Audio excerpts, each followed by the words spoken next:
लोग क्या समझते? अल्लाह के रसूल सल्लल्लाहु अलैहि वसल्लम फरमाते हैं, जिस औरत का हाथ किसी अजनबी मर्द से टच हो जाए, अजनबी मर्द से टच हो जाए, लग जाए, आका फरमाते हैं उस हाथ पर सबसे ज्यादा जिसका हक है वो जहन्नम की आग है, जहन्नम की आग। इसीलिए सहाबियात हुजूर अलैहि सलाम के पास आई और अल्लाह के रसूल से अर्ज किया, या रसूल अल्लाह, हम आपसे मुसाफा करना चाहते। आका फरमाते हैं मैं औरतों से मुसाफा नहीं करता। हमारे मुर्शिद के कपड़े और जूते कीचड़ में नहीं भरे, जबकि रास्ता एक ही था। हमने मुर्शिद से पूछा, मुर्शिद उसी रास्ते से हम भी आए, उसी रास्ते से आप भी आए, हमारे कपड़े गंदे हो गए, आपके नहीं हुए? तो आपने जवाब दिया, बेटा गुनाह करना छोड़ दो, ना तुम्हारे कभी जूते मैले होंगे ना तुम्हारे कपड़े मैले होंगे। गौर फरमाइए, गुनाह को क्या समझ रहे हो? गुनाह को क्या समझ लो? जहां गुनाह है वहां फना है, जहां गुनाह है वहां बर्बादी है। तो अर्ज ये कर रहा था, आज सीरियलों को देखकर, फिल्मों को देखकर लड़के लड़कियों से नाजायज ताल्लुकात कायम कर रहे हैं और लड़कियां लड़कों से।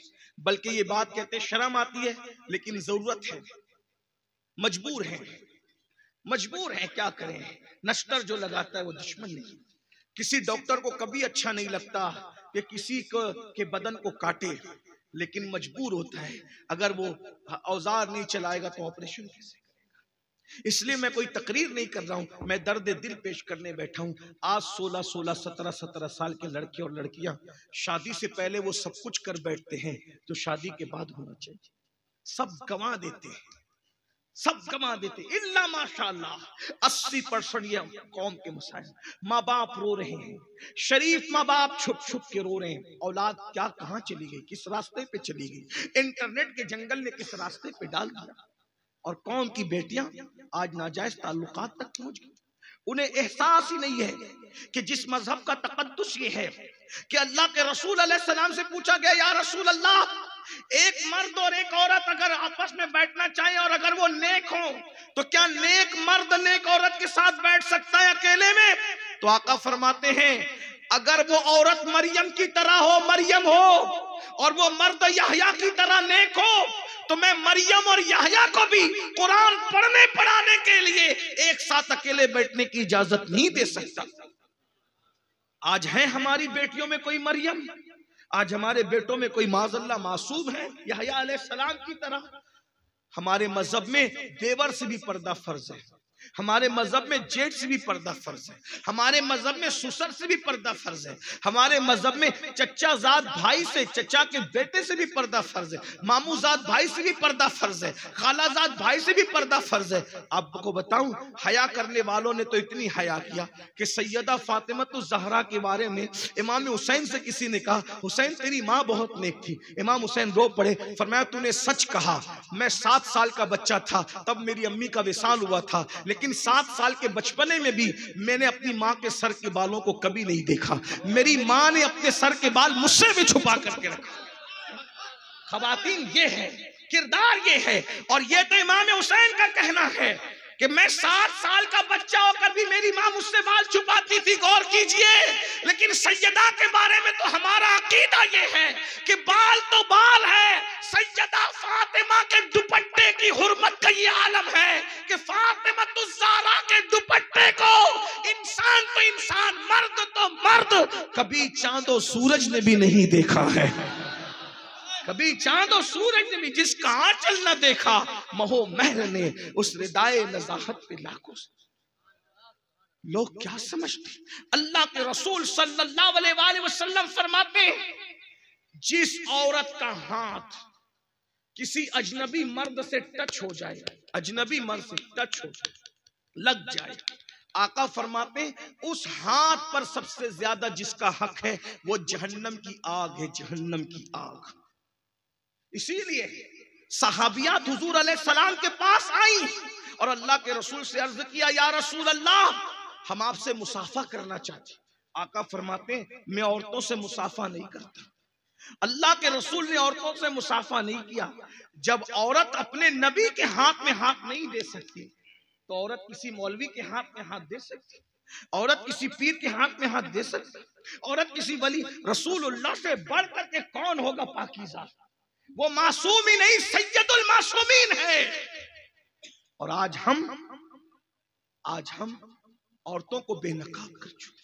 हमारी बेटियां मेहंदी लगाने के लिए काफिरों तक जाती है, उनके जानुओं पे हाथ रख करके मेहंदी लगाती है। हमारी बेटियां ब्यूटी पार्लरों तक जाती है। क्या ये शर्म तुम्हें नहीं आती मुसलमानों को? जिस मजहब की बेटी मस्जिद में इबादत के लिए नहीं आ सकती, उस मजहब की बेटी ब्यूटी पार्लर तक कैसे जा सकती? जिस मजहब की बेटी मस्जिद में अल्लाह की इबादत के लिए, हुजूर ये तुम्हारी मेरी मस्जिद नहीं, रसूलुल्लाह सल्लल्लाहु अलैहि वसल्लम फरमाते हैं, आका फरमाते हैं मस्जिद नबवी में 2 रकात पढ़ना मकबूल हज का सवाब मिलता है। मकबूल हज का सवाब मस्जिद नबवी में 2 रकात पढ़ना। मगर आका फरमाते हैं मस्जिद नबवी में नमाज पढ़ने से औरत के लिए अफजल है कि वो अपने घर में नमाज पढ़ा। नबी की मस्जिद में नमाज से बड़ी चीज घर में नमाज पढ़ना है।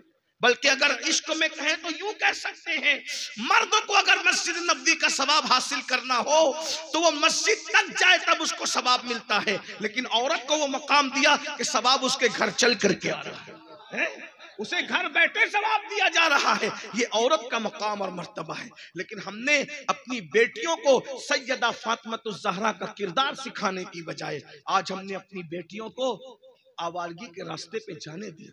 ये सीरियल बेटियों को बिगाड़ रहे हैं, अफेयर हो रहे हैं, बच्चियां इर्तिदाद मुर्तद तक हो रही, मजहब तब्दील कर ली। वजह ये अफेयर है, नाजायज ताल्लुकात।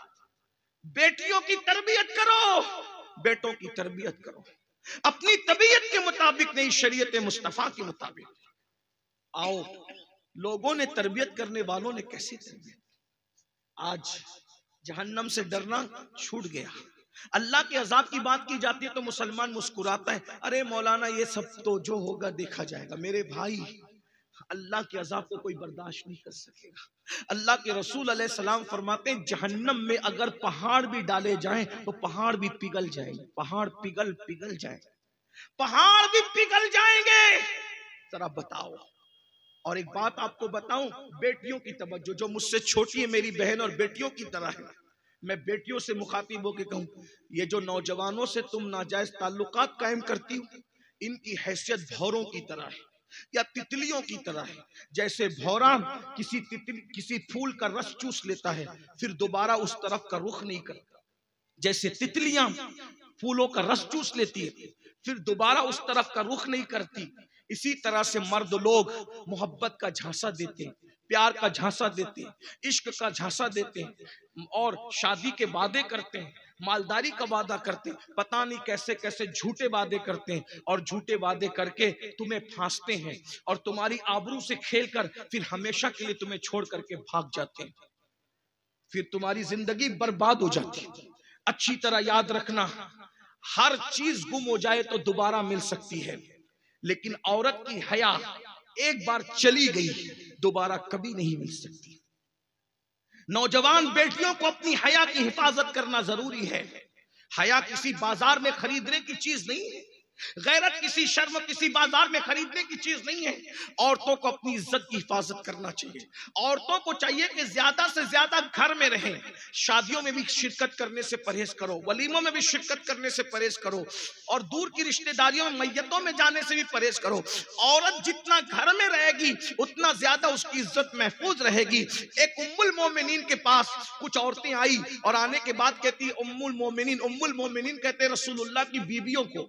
उम्मुल मोमिनीन से कहा अम्मी जान आप हमारी माँ है, मोमिनों की माँ है, हम लोग उम्रा के लिए जा रहे हैं, आप हमारे साथ उम्रा के लिए चलिए, आप नबी की बीवी है, नबी की बीवी के सदके हमारा उम्रा कबूल हो जाएगा।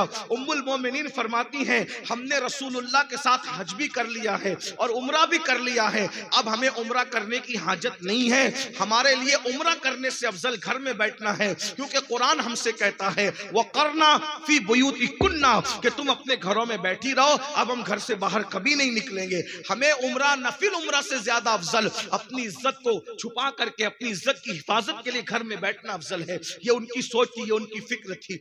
आज लड़कियां फेसबुक पे बैठ के अपने रिश्ते खुद तय कर रही। जो दानिशमंद लोग हैं और लड़के भी ऐसे ही कर रहे हैं। जो दानिशमंद लोग हैं वो कहते हैं भाइयों इंटरनेट पर ऑर्डर मत दिया करो, क्योंकि इंटरनेट वाले दिखाते कुछ है भिजाते कुछ। अक्सर ऐसे ही होता है,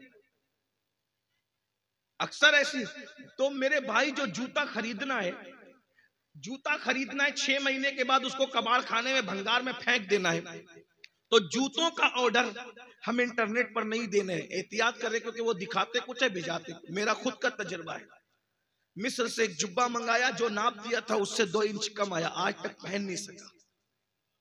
ये हाल अजहरी साहब बुरा नहीं माने, अजहर वालों ने नहीं किया, मिस्र वालों ने, लेकिन इंटरनेट वालों ने। गौर फरमाइए, ये हमारे साथ भाई मुफ्ती साहब अजहरी है, आपके गांव के हैं, बड़े बासलाहियत तालीम है माशाल्लाह।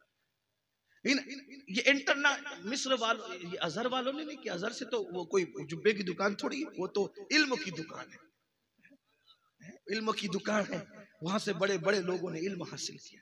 लेकिन मिस्र में दुकानों का ये हाल है, इंटरनेट का ये हाल है, दिखाते कुछ है भिजाते कुछ है। तो जो जूता 6 महीने इस्तेमाल करने के बाद फेंक देना है, भंगार में दे देना है, कबाड़ खाने में दे देना है, वो आप इंटरनेट पर चूज नहीं कर रहे हो, मंगा नहीं रहे हो, क्योंकि कहीं धोखा ना हो जाए। तो जिसको जिंदगी का साथी बनाना है वो इंटरनेट पर कैसे तय कर रहे हो? 6 महीने में बदल दोगे, 6 साल में बदल दोगे, 10 साल में बदल दोगे? जरा गौर तो कीजिए क्या हालात हो गए हैं। इसलिए होश के नाखून लो। अल्लाह के रसूल सल्लल्लाहु तआला अलैहि वसल्लम ने फरमाया, तो मैंने देखा कि जहन्नम में वो औरतें औंधे मुंह लटकी हुई। वजह इसलिए कि उन लोगों का हाल ये था कि वो मर्दों से ताल्लुकात कायम करते।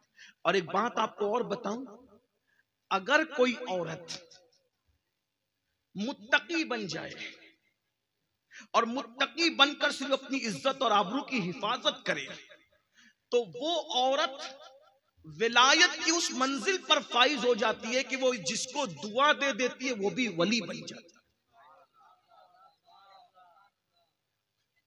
औरत जल्दी वलिया बन सकती है, सिर्फ उसको अपनी हया की हिफाजत करना, अपनी आबरू की हिफाजत करना है। मैं अपनी बहनों को बताऊं, छोटे छोटे मामले पर फिसल जाना, गुर्बत के चक्कर में आकर मालदार मर्दों की तरफ ललचाई हुई नजर से देखना। यहाँ की औरतें ऐसी नहीं है, हमारे मुल्क हिंदुस्तान की औरतें ऐसी नहीं, लेकिन इंटरनेट की वजह से पूरी दुनिया में बात जाती है, इसलिए ये बात कही जाती है। वरना आप ये ना समझे कि हमें कह रहे हैं, आपको नहीं कह रहे हैं, आप तो बहुत इज्जतदार हैं। लेकिन जैसे वैक्सीन लगाई जाती है ना, बीमारी से पहले टीका लगाया जाता है हिफ्ज़ मा तक़द्दुम के तहत, एहतियात के तहत, वैसे मेरी तकरीर आज की वैक्सीन के तौर पर है कि आगे जो होने वाला है पहले से, अल्लाह करे हम रहे ना रहे तो ये तकरीरें मौजूद रहे, आगे फिर 100 साल के बाद, 50 साल के बाद किसी कौम को ये काम आए, क्योंकि आगे के हालात बेटियों के कितने बिगड़ सकते हैं। लेकिन जो जिन तक ये आवाज पहुंचनी, अल्लाह उन तक ये आवाज पहुंचा दे। जिंदगी बर्बाद है उन लोगों की जो नाजायज ताल्लुकात और फिर गैर मुस्लिमों से शादियां करना और मुर्तद होना। अस्तगफिरुल्लाह, रह क्या जाता है? हुजूर का घर छोड़ के मत जाओ, ये इस्लाम हुजूर का घर है। दुनिया हमेशा की नहीं है, ये 2 दिन की दुनिया है। इस दुनिया के अंदर कौन रहा जो हम रहेंगे? अरे शौहर कब तक जिएगा कोई गारंटी है? हाथों की मेहंदी छूटने से पहले औरतें बेवा हुई है, ये तारीख है। 6 महीने की दुल्हनें बेवा हुई, ये तारीख है। अरे 1 रात की दुल्हन भी बेवा हुई है, ये तारीख है। शौहर को पाने के लिए दीन छोड़ देना, बीवी को पाने के लिए मजहब छोड़ देना, ये कहां का इंसाफ है? मुझे एक वाकया याद आ रहा है, बहनों की तवज्जो चाहता हूं। गुर्बत में ईमान का सौदा न करो, गुर्बत की वजह से अकीदे का सौदा न करो, दीन पर डटे रहो, उसका सिला बहुत बड़ा है, उसका इनाम बहुत बड़ा है। आइए, एक बहुत बड़े बुजुर्ग हैं हजरत सैयदना इमाम याफई रहमतुल्लाहि ताला अलैह। इमाम याफई अपनी किताब रौजुर रैयाहीन के अंदर एक वाकया नकल करते हैं, जिसको मैं अपने अल्फाज के जामे में कुछ शरह बस्त के साथ बयान कर रहा हूं। भाइयों को भी इबरत होगी, बहनों को भी इबरत होगी। एक नौजवान था, उस जवान की करामत ये थी कि वो जलती हुई अंगारों में हाथ डाल देता था, आग उसके हाथ पे असर नहीं करती। बहनों की खास तवज्जो, वो जवान साहिबे करामत हो गया, जलते हुए अंगारों में हाथ डालता है, आग उसके हाथ पे असर नहीं करती। लोग उससे पूछते थे, ऐ जवान, आखिर ये करामत तुझे कैसे मिली? क्योंकि तू गारों में जाकर तूने इबादतें तो नहीं की, तूने चिल्ले तो नहीं किए, रियासतें तो नहीं की, तूने कोई रियाजत नहीं की, गारों में नहीं गया, फिर ये बता कि तुझे ये करामत मिली कैसे, तुझे ये करामत नसीब कैसे हुई? तो वो जवान लोगों को टाल देता था, छोड़ो यार, ये ना पूछो, ये ना पूछो, ये ना पूछो। उसका एक पक्का गहरा दोस्त था, उस गहरे दोस्त ने कहा, यार ये भी कोई दोस्ती हुई कि दोस्तों से भी कोई राज छुपाया जाता है? मैं तेरा दोस्त हूं, दुनिया जानती है कि सबसे पक्का दोस्त हूं, सबसे गहरा दोस्त हूं, ये बताना कि तुझे ये करामत कैसे मिली? तो वो नौजवान